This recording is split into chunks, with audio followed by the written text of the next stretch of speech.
Welcome to the regular Faroese News Report. We have some major developments today from across the North Atlantic, touching on everything from uh, critical infrastructure to some really high-stakes international disputes. That's right. We'll start with today's news updates. We've got an arrest at Vigar Airport, the latest on the Chernivik Tunnel, and a setback in healthcare education. Also, the Runavik re-election, new funding for seabird research, and the latest on the Greenland situation. And then in our opinion and analysis section, we'll get into big oil's demands in Venezuela, a big debate on pension law, and conflicting views on Faroese independence. Plus, we'll break down the U.S. Don-roe Doctrine, the debate over a proposed Muslim center, and even some cultural fallout involving the Icelandic star Björk. And finally, a look at some serious Danish-Greenlandic tensions. Okay, let's start with the news. First up, an arrest at Vagar Airport. Customs officials caught a man yesterday, that was January 9th, smuggling hashish. Yeah, about 1.5 kilograms. The man is a Danish citizen, but not Faroese. He's already pleaded guilty. So a quick process then. In a way. The court expects to sentence him today, but he'll likely be released right after, and then, summoned later on to actually serve the sentence. Right. Moving on to infrastructure, we have an update on the Chernivik Tunnel. This comes from a parliamentary response from the Minister of Finance, Ruth Vang. So the project preparation is technically complete. Landsverk's plan is to first tender out the work for the portal areas to private companies. The entry points of the tunnel. Exactly. Specifically at Marmaskalera, near Haldorsvik. Only after that's done will the Landsverk tunnel team actually begin the drilling. And what's the holdup with the equipment? I hear it hasn't been moved north yet. It's just a logistics issue. Some of the equipment is still finishing up the Dalstunnelen project, other pieces are in storage in Sundom, and the main boring rig is in a tent over in Husavik. So it'll be moved once the site at Marmaskalera is ready. That's the plan. Okay, let's talk about the cost, because that seems to be the real issue here. It is. The estimate, and this is from October 2025 prices, is 200 million DKK for the tunnel itself. And there's more. Yep. Plus another 50 million to widen the road from Brugman VV Strayman and a 50 million DKK risk supplement. So a total of 300 million. And the current funding doesn't even come close to what's needed for an efficient workflow. Not at all. The annual appropriations are, well, tiny in comparison. It's 12 million for 2026, then 10 million for 27 and 28. But Landsverk says they need, what, 30 to 40 million a year? Precisely. So until there's a political decision on a real long-term investment plan and an enabling act, a verklagslag, nothing is really going to happen. Okay, from infrastructure struggles to a concerning update in healthcare, a nursing care assistant class has been canceled. Yes, the Hausdirektar class that was supposed to start February 1st, it was canceled because of extremely low enrollment. How low? They started with 12 applicants, and by the end, only 2 remained. So they had to scrap it. That's a huge problem given the shortages. What's the reason? Officials are pointing to a lot of communication confusion between the municipalities, the elderly care sector, and the health school itself. About what, specifically? It seems to be about the updated salary and contract system for the students. The Torshaven mayor, Elseberg, said the capital alone is short 150 nursing care assistants. Wow. She's asking for a more flexible training model and has committed 2 million DKK for health staff training this year. But, many are saying the 2-stage application process is just too complex and puts people off. Okay, a quick political update now. The re-election in Runavik municipality. Right. That's been temporarily canceled. The Ministry of Finance made the announcement. It was scheduled for January 13th. And this is based on a court ruling. Yes, a ruling from the Faroese court, Faroe that came down on January 9th. The ministry is now reviewing that decision to see if they'll appeal to the High Court. Let's shift to some good news, this time for environmental science. Hmm. A project called PalsFundamentals has secured significant international funding. It has, over 7.1 million DKK from the Independent Research Fund, Denmark. It's a really interesting project focused on seabirds. And it combines natural science with cultural heritage, right? How does that work? Well, the goal is to inform future conservation. So researchers will analyze soil samples to find traces of old bird colonies. To see where they used to nest. Exactly. To verify old place names and historical accounts about where seabirds used to live.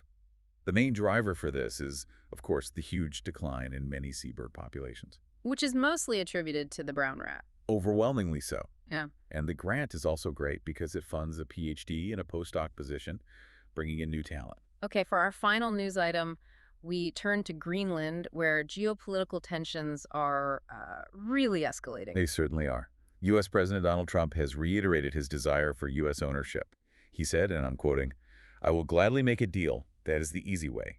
But if we don't do it the easy way, we will do it the hard way." Citing a need to block Russia or China. Right. And in response, Greenland's Foreign Minister, Vivian Madsfeldt, is set to meet with U.S. Secretary of State Marco Rubio and Danish Foreign Minister Lars Løkke Rasmussen. And she's been very clear on Greenland's position. Extremely clear.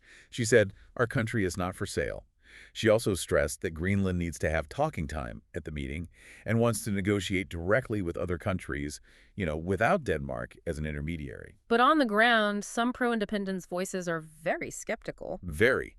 Akoluk Linge, who founded the IA party, said Greenlanders have completely lost all trust in the USA and believes the American takeover is already underway. Driven by a desire for natural resources. That's his view. And it's not just talk. A former U.S. general, Ben Hodges, urged Denmark to act immediately by sending military personnel, aircraft, and ships to Greenland. Essentially telling them to show their commitment if they're serious about security. Exactly, inviting other NATO nations to join. It's a very tense situation. Okay, this brings us to our analysis. Let's start with how all this pressure on Greenland is affecting the independence debate right here in the Faroes. We're seeing two very different arguments emerge. Completely opposing views on security, really. On one side, you have figures like the Folketing member Anna Falkenberg. She's urging caution. Her argument is that this is the worst possible time to talk about independence. Right. She says that in this critical time, the Faroes shouldn't play hazard with the security of the Danish Realm. Her fear is that a small, independent nation could be eaten up by superpowers. The realm is the safe backing. But the other side sees it completely differently. People like Erling Eidsgaard and Magni Arge. They argue this crisis proves that sovereignty is essential, not a liability. They claim the U.S. is targeting Greenland because Denmark has retained sovereignty over it. Viewing it as a stolen colony. I mean, that's the language they use, that great powers are just snatching a stolen colony from a sovereign state.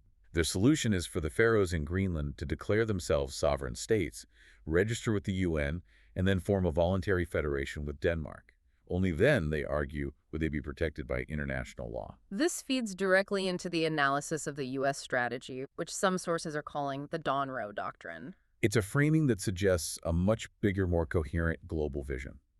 The idea is total U.S. dominance over the Western Hemisphere.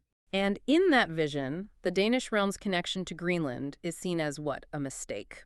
A historical error on the map. That's the direct quote. And that's why the administration is pushing for ownership, not just military access, which they already have from the 1951 agreement. Ownership is permanent. So how are they trying to achieve this? A lot of it is soft power tactics, targeting Greenlanders directly. They're proposing a compact of free association, or COUFA model. So independence in name, but not in practice. Basically, it would offer nominal independence, but the U.S. would maintain control over defense and the economy.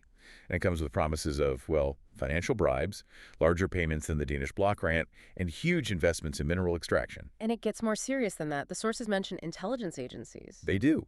The CIA, NSA, and DIA were reportedly ordered to increase intelligence gathering in Greenland. And more than that, to compile lists of Greenlanders who could assist U.S. objectives. That's classic hybrid warfare, and against a NATO ally. Let's pivot to the energy sector and big oil's demands for re-entering Venezuela. The U.S. administration is pushing for investment, but the industry is hesitant. Very hesitant. We're talking about restoring Venezuela's oil infrastructure, which would cost tens of billions of dollars over a decade. So they have a list of demands. What's at the top of that list? First and foremost, rule of law and employee safety. They're worried about rampant theft and the risk of hostage-taking. Second, they need political stability, so the rules don't change with the next government. And what about the financial side, the regulations? That's a huge one. They want key sanctions repealed and major changes to Venezuela's laws, which currently require things like 30% royalty fees and a 60% income tax. They also want to be paid back for assets that were seized in the past. Yes. Assets seized from companies like ExxonMobil and ConocoPhillips back in 2007, they need to see good faith. U.S. Energy Secretary Chris Wright has said companies would eventually be repaid via oil proceeds, but there's a catch. The immediate profits are earmarked to restore Venezuela's economy, not to go straight back to the companies.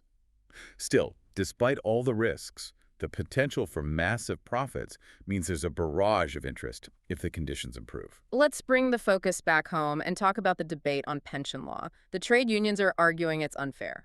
They are. The issue is the mandatory annuity requirement, the livrenta. The law requires 45% of pension savings to be paid out this way. And the problem is that different jobs have different life expectancies. Exactly. Actuaries confirm it creates a systemic redistribution of money for those who live shorter lives, like craftsmen or unskilled workers, to those who live longer, like academics. In Denmark, the difference is about 6 to 7 years. And if someone dies soon after retiring, that annuity money is just gone. It can't be inherited. That's the core of the issue. The money disappears. It can't be passed on to a spouse or kids. And currently, only people with savings over 6 million DKK can limit this annuity portion. Which an average craftsman would never reach. Not even close. So the unions are arguing that since changing the retirement age is unlikely, the mandatory annuity percentage should be lowered or just eliminated to give people more control over their savings and family security. Okay, our final analysis today covers a really sensitive debate here in the Faroes, the proposal to establish a Muslim center or mosque. This has sparked a lot of discussion. It prompted MP Jens Avrana from Miflokken to submit a formal query to the Prime Minister. He's asking about the rules for establishing what he called foreign religious symbols. And what options the government has to limit or prevent them. The arguments against it often point to experiences in neighboring countries, particularly Sweden. Where the government now views Islamism as a major security threat. Right. The concerns being raised focus on the risk of political Islam, potential foreign influence from countries like Turkey, Qatar, or Iran, and the creation of, parallel societies. The source material also pointed out something specific about one of the organizers. It did. It noted that a board member of the proposed Center for Muslim Meditation House, a man named Murat Abba, publicly expresses admiration for Turkish dictator Erdogan on social media, which opponents are citing as a red flag. This issue has become so charged, it's even led to some cultural fallout. It spilled over, yes. The Danish record store Record Pushers announced a boycott of the Icelandic singer Björk. Just for social media posts. Just for social media posts, Yeah. She encouraged Greenland to declare independence, and the store said her post was being divisive. It shows how raw the nerves are on this topic across the entire realm. And that tension is clear at the highest levels. A recent closed-door security summit between Denmark and Greenland reportedly did not go well. Not at all. A Greenlandic politician, People Linge, apparently accused the Danes of neo-colonialism and disrespect. What was the specific complaint? That Danish parliamentarians were getting more detailed information about the American interest in Greenland than their Greenlandic counterparts were. The Danes denied it, but clearly the trust just isn't there. So when you step back and look at all this, you see how these massive geopolitical pressures are exposing all these cracks in the system at home. It's all connected. A debate about pension fairness, a struggle to fund a tunnel, a crisis in healthcare staffing. These aren't just local problems anymore. They're all happening under the shadow of this huge question about sovereignty and security in the Danish Realm. The old structures are clearly under strain, and the pressure isn't just coming from the outside. It really makes you wonder which of these domestic systems might crack first before the international crisis forces everyone's hand. Like and subscribe to Pulse Fundamentals for more content like this. Sources linked below.